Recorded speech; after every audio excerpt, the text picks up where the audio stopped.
So hey all, hope everyone's doing all right. I want to say I recently went and redid my hair.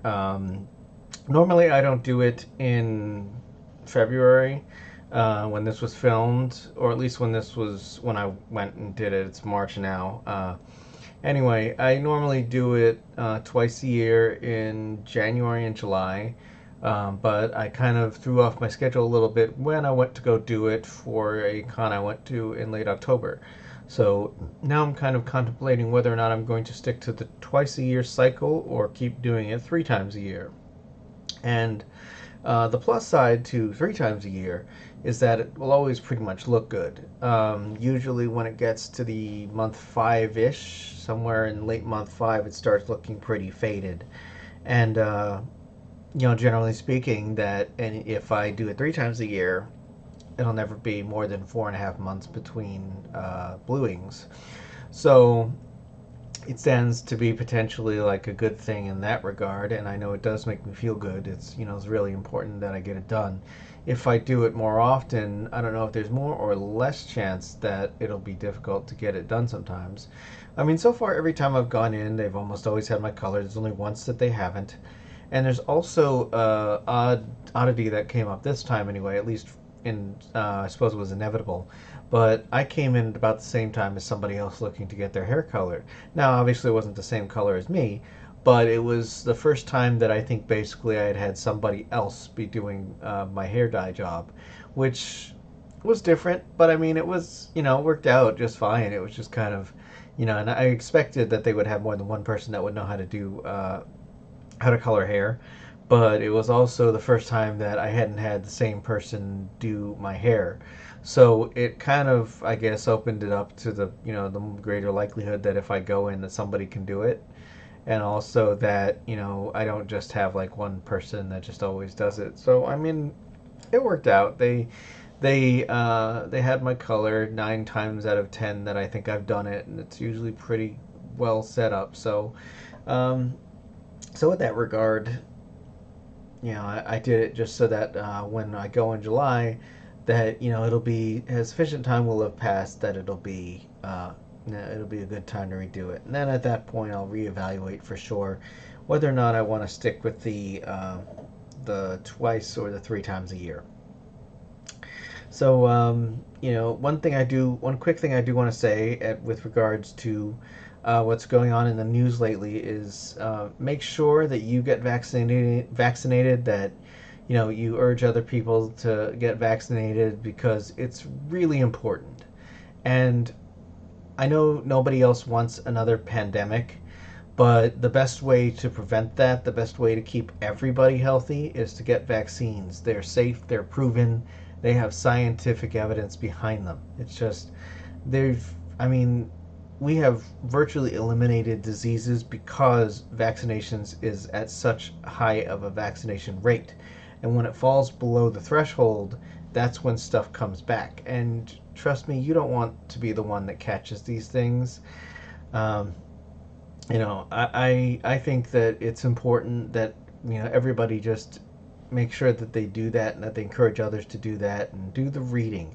It's like if you're uncertain or something, talk about it with your doctor. Do some research, not just Googling on the internet, but just, actually make sure that you do some do some research. Figure it out because I think it's one of those things that's important and that I think does make a significant difference. And it's one of those things that I also think that people don't tend to appreciate it when it's working because you don't see the effects.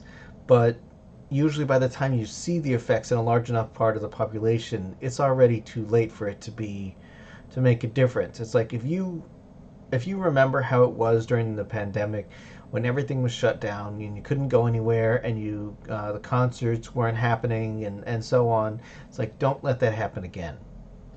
And I mean, one thing that I want to say that I do now that I didn't do back then is that I wear a mask when I have any symptoms now. It's like I don't wait until somebody tells me to.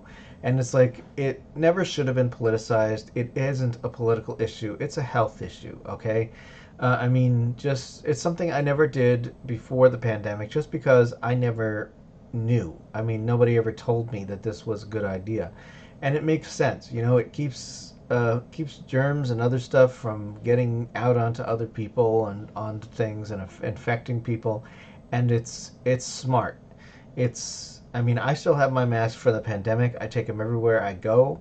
And when I came back and I apparently had COVID, which I didn't realize it's what it was from one of my trips, it's like I had a mask on the whole time. I don't think I got anybody else sick. I was pureeing the crap out of my hands, and it's like that's what you need to do. That's what we need to do.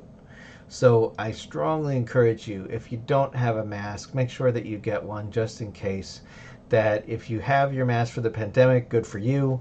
That if you are up to date on your vaccinations, also good for you. I recently got a COVID booster shot. So, I mean, trust the science. It's like I cannot recommend that enough. Trust the science, get vaccinated, and that's really it on that. It's just it seems like it should need to be said, but and maybe my podcast won't or my vlog won't make a difference, but if it even makes a difference with one person, then it's helped. So that's just something I would like to make sure that I say.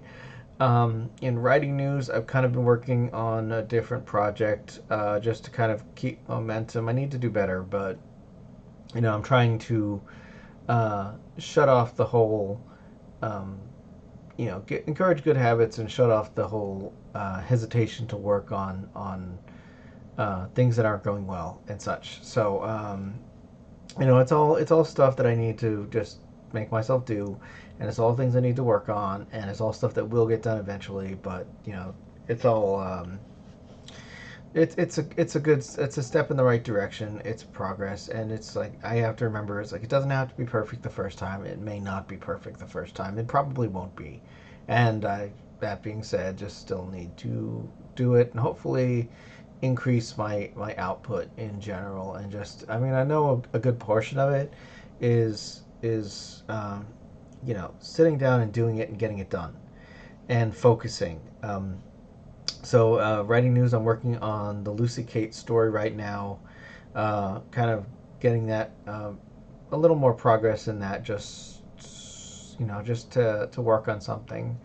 I know I need to get back on other things. There's a lot of things I need to do, but I'm trying to get to a point where I'm in a better state to just start, do, and finish things. And I know I say that a lot, but I really am. And it's like it's getting there because I'm completing a lot of the templates for submitting some stuff to the Voice of Dog. And when I have that done, I will start submitting stuff to my Patreon and then to my FA and then to Voice of Dog. And then this stuff will be coming out hopefully on a regular basis. So, I need to come up with a couple more short story ideas for the year because, my plan is hopefully at least one big project, maybe two, if I'm that crazy. I don't know if I can even do that, but I need to do better than I've been doing.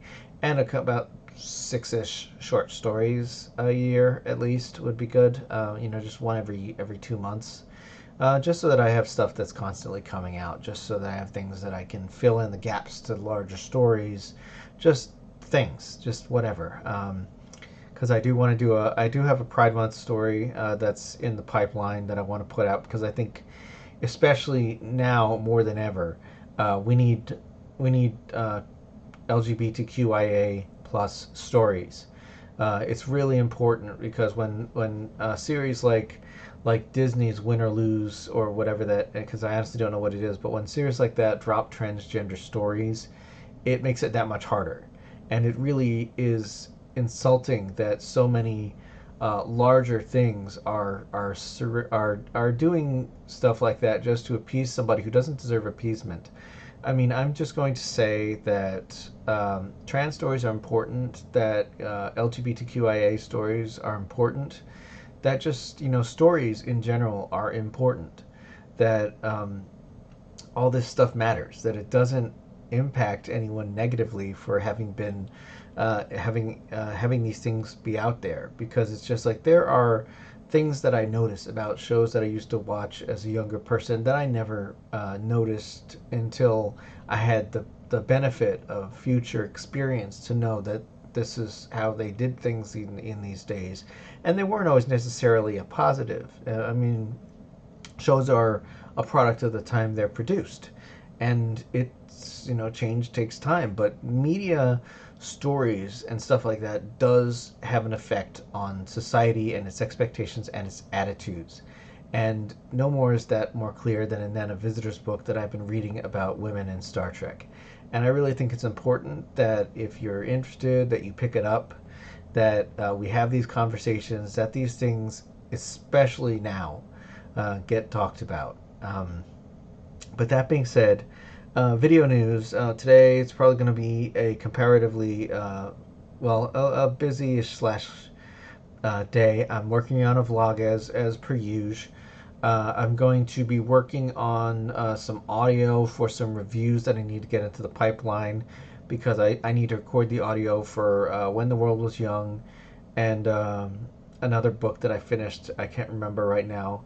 But I need to get some stuff into the pipeline so that I can get some reviews done, so that I can do some more reviews later. Maybe it was Prisoner of War, but I also need to do, pretty soon I'll have Flung finished, which means I'll be moving on to another book in my written slot.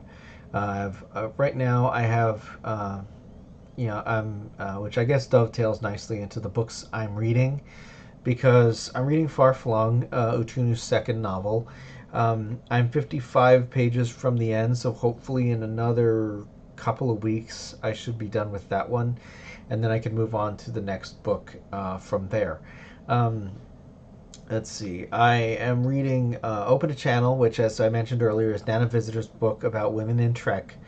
I think it's a good book. I think it's important that we have these conversations, and it's a good perspective to kind of expand your horizons, because I'm kind of seeing a lot of stuff that are part of like Hollywood's expectations of women, society's expectations of women, and it really just kind of, like Star Trek itself, just makes you want to do better, and it really just kind of makes you understand and appreciate the relationship that some of the actresses have had with Star Trek, and how it has evolved over the course of things. Because I mean, we've come a long way since 1967, and there's a long way to go still, but it's important that we just look at these things. Let's see. Come to Dust, I'm still working on that. So far I'm still enjoying it. Of course, obviously, if I do finish it and I decide to continue on with the series, which is probably moderately likely, it'll be a while before I finish, before I get to the second one, and before I, because there's a lot of things that I need to read, a lot of things that I want to read, a lot of things that I promised people I would read. And I mean, the reality is that I can only read so quickly, and that I can only finish these reviews at such a certain rate. And I also don't want to buy books just to have them sitting around pointlessly. Not pointlessly, but, because I will eventually read them. But I don't want to. I've been trying not to overwhelm myself with these sorts of things. So, that being said, but Come to Dust will be the book that I'm currently reading. And then, after I finish Come to Dust, I have my choice of a couple of books. I still need to read Koheleth. I still need to read Moondust, which is probably going to be on the bottom of the stack, just because it was recommended by somebody, and I will read it. But it was not one of the ones that I think was by somebody that I kind of so I've kind of been prioritizing those a little bit. I have, let's see, what else is there? I know I still have to read Reborn by Jay Stote. I know I also have, I forget what it's called, but it was an isekai kind of story by 13 Black Cats is the author's pen name. And there's just more stuff coming out all the time.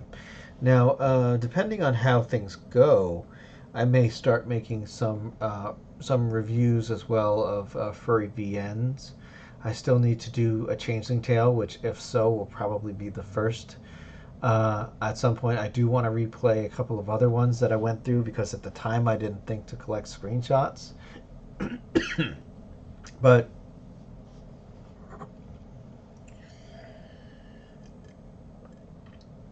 okay. But anyway, we will see how all that goes. I'm still making space for meeting Dominique, which I have the final PDF now, but I'm kind of waiting until I can either get it into a paper format or e-reader, just because those are the most convenient forms for me to read books, and I don't have to have my computer on while I'm doing it. I don't know if I can do that with a PDF, but if I can, I'll probably do that. If not, I'll wait until one of the other formats appears or becomes available. Um, let's see, but I will, of course, prioritize that because I know Royce wants to have it do well, and I know that I would like to read it, and I would definitely like to do what I can to try and boost his work. Um, just like I do hope that my work gets received well when I finally get to that stage, which is still being worked on. Um, with that being said, that's one of the reasons why the Visitors and Reclamation Project are kind of sitting in the waiting pile, because there are other things that are currently a little bit more high priority that I am working through. But once I have finished meeting Dominique, then I'll probably read something else. But it really just depends on when and how meeting Dominique gets to me first, and that'll determine which pile it ends up going in. Probably physical copy, just because I like having physical copies of books that really mean a lot to me. Particularly because I think I'm supposed to get one as a backer reward, but also Royce's stuff usually entertains me and enthralls me. So we will see how that goes. But eventually, I will get through the other things that I have, and we'll see. But right now, I'm at a pretty comfortable level with my reading stack, and I don't want to get it any bigger until something clears off. Um, but probably at some point soon, after I read like another free book or two, I'll probably be in the mood for a Trek novel. So we'll totally take a Trek break and see how that goes. As far as gaming, I'm still working on Dragon's Dogma 2. I was playing against a lesser dragon or something, and it pretty much kicked my ass a lot. So I'm not sure if I just need to level up or if I need some better equipment or what's going on, but it's like I clearly, at least at this point, am not at the point where I can progress through the game, I think. Um, let's see. Final Fantasy XIV Online, I played some of that again yesterday. It's I don't know. It's like it doesn't thrill me as much as ESO Online does. They're kind of in a similar category, but although I generally enjoy the Final Fantasy series, Final Fantasy XIV Online just so far doesn't seem to click with me as much as I would hope it would.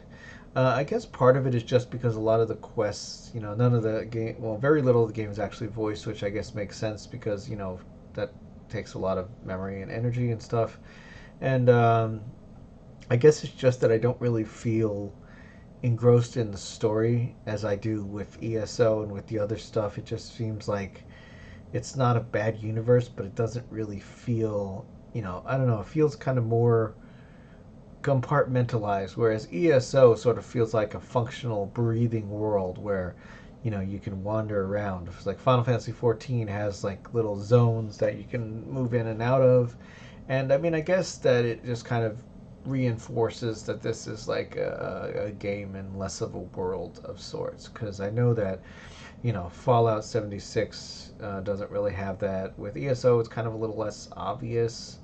I mean, I know that with Star Trek, it's like you're entering missions and beaming down on places, but I think your attention is less on the set dressing. I guess I don't know. There's just something about it that just seems like Final Fantasy XIV Online has not quite captured my not quite immersed me the way that I would like it to. I still need to get back to playing Final Fantasy VII Remake. I'll probably play a little more of that tonight because I've been working on making my way through the various games that I have time for, some of them little bits at a time. And I am still working on Trails of Cold Steel 4, which I am making steady progress with. And then I still have to go through Trails of Reverie, and then I think Trails Through Daybreak is coming out sometime soon. So, I'll be busy with the series for a while, but, I like it and I kind of want to see the whole thing, so I need to make space for it. I guess that is it for now, so I'll catch you all in 2 weeks. If you like werewolves, check out my book Blue Moon, available in paperback and ebook on Amazon. Thanks for watching. If you liked it, click the subscribe button and leave a comment below. See you next time.